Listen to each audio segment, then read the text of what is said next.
কিছু বলিনি, আর যদি বলে থাকি আপনারা খালি হাতে ফেরাননি।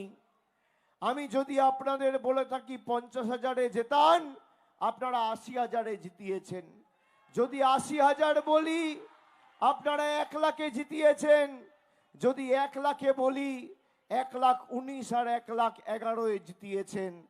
আমি আপনাদের কাছে চিরকৃতজ্ঞ, চিরঋণী।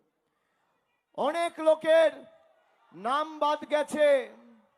কোন নির্বাচনে এইভাবে সাধারণ মানুষকে কার্যত হয়রানি করা, হেনস্থার শিকার করা আমরা আগে কখনো দেখিনি।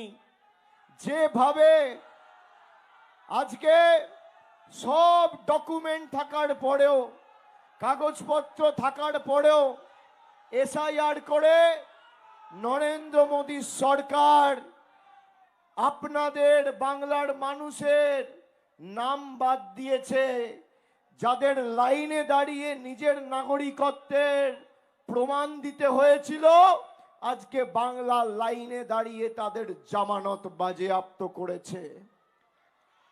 স্বাধীনতার ৭৯ বছর পরে বাঙালিকে কলকাতা, বালিগঞ্জ, রাসবিহারী, মহেশতলা, মিটিয়াবুরুজ, আলিপুর, ভবানীপুরের মানুষকে লাইনে দাঁড়িয়ে নাগরিকত্বের প্রমাণ দিতে হবে।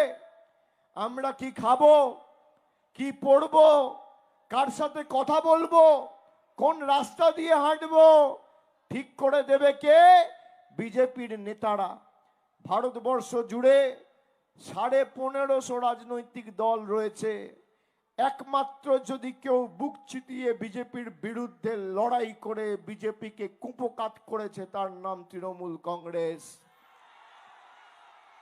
আপনারা দেখুন, একই কায়দায় ভোট চুরি করে, এসআইআর করে হরিয়ানায় বিজেপি জিতেছে, মহারাষ্ট্রে বিজেপি জিতেছে, দিল্লিতে বিজেপি জিতেছে, বিহারে বিজেপি জিতেছে।